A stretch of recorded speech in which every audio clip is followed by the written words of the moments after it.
Okay, here's how you want to do an estimate. All right, step one, you want to go to www.clearesestimates.com, log in, sign in. Right now, you have to use my domain name or my login, which is nate@slatehousegroup.com, and the password is 22 baseball with a capital B. Sign in. All right, so you're going to start a new project, but first you need to add a new customer. So you want to go to add new customer. Over here on the right, you'll put his first name, last name, and then you will want to create a new project for that person. I'm going to hit save just to make sure I got him in there. New project. You want to give it a title. Okay, so maybe this is called like apartment 2 renovation.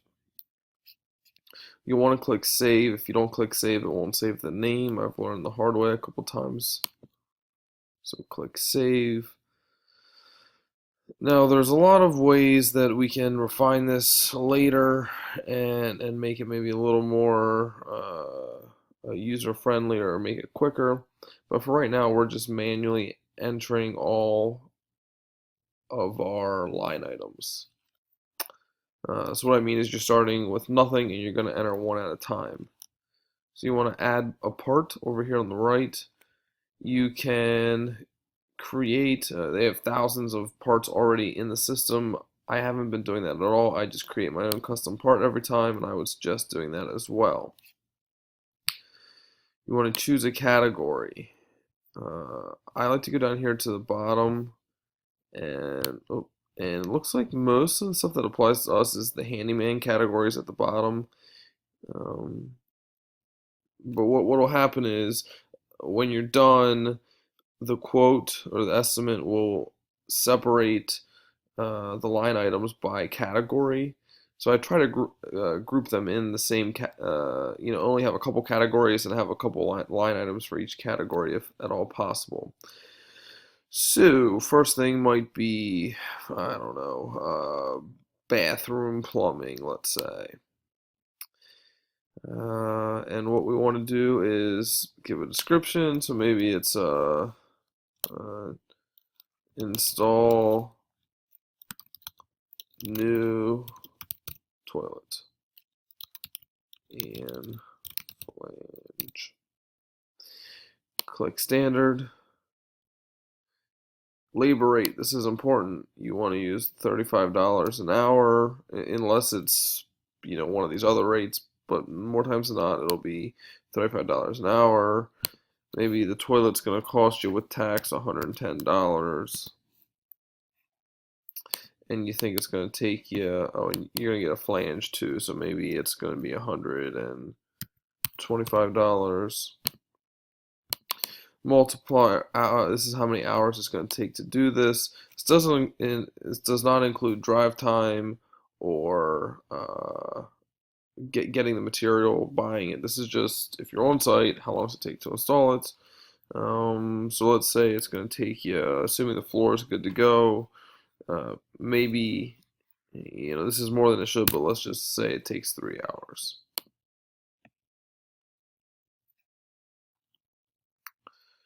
All right, so actually, that seems a little ridiculous. Let's say 2 hours. Save part. Now I have this part loaded in. And then you want to go to your next part. You're going to create a second part. We're going to stick in the bathrooms. We're going to stay with handyman plumbing. We're going to now install vanity. In this case, the vanity is going to be $150. It's going to be our $35 an hour. It's going to take, we got to hook up some plumbing. So I'm going to add that here. Install vanity and sink plumbing. Hourly is going to take, let's say, 3 hours. Save part. All right, you're starting to build your estimate. You want to make as many line items as you need here. So it might be, when you're all said and done, 5, 10, 15 different things. A couple things that you want to add to this for every single job is you want every job to include project preparation, drive time, and material purchasing. My kind of rule of thumb is about an hour a day. So the material cost, we're going to say 0, but let's say it's going to be a 5-day project. Call it 5 hours. And you can be flexible with that. Maybe it's a 5-day project, but you think it's going to be 6 hours. Whatever you think, but make sure you include this in your estimate. And then the last thing, if it's a major job, you should always include cleaning.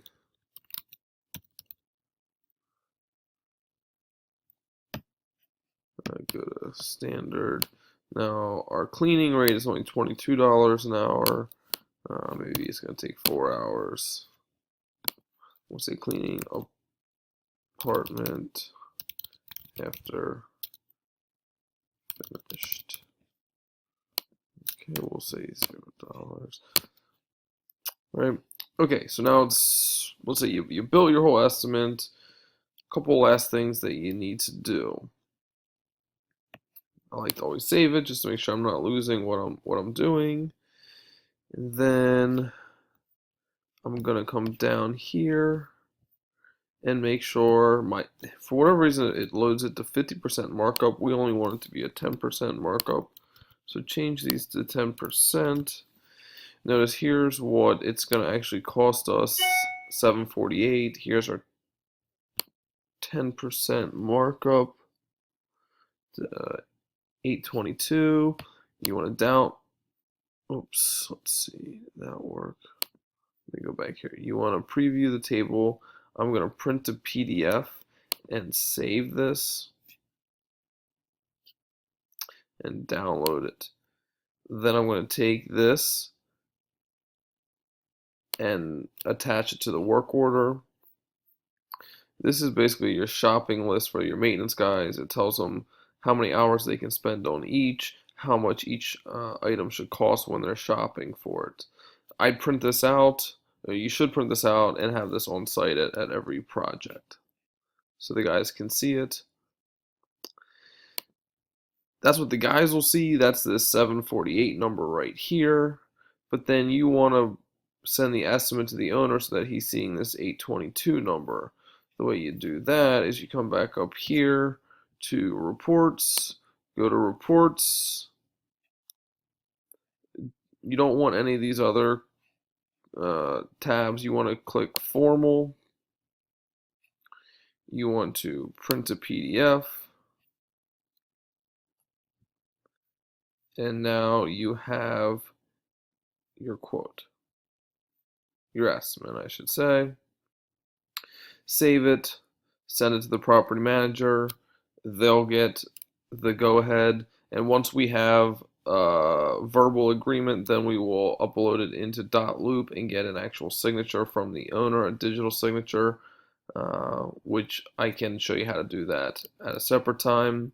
Also, once we get the okay, you'll want to go into Appfolio and create a work order.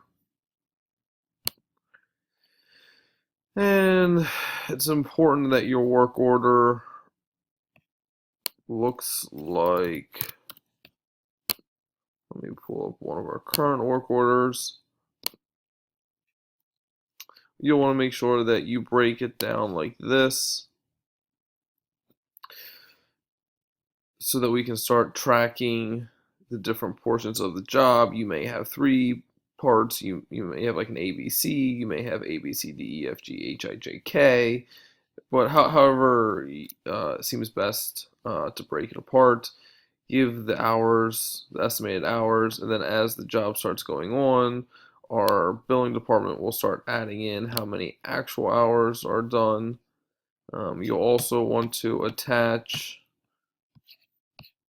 the right here. If you look at this, this is the work order right here, the shopping list for the guys and the hours before it's marked up. Okay, and then last but not least, you'll want to go into the Google Drive and add this project so we can start tracking it for your bonus. All right, thanks a lot. If you have any further questions, let me know. Okay, thanks.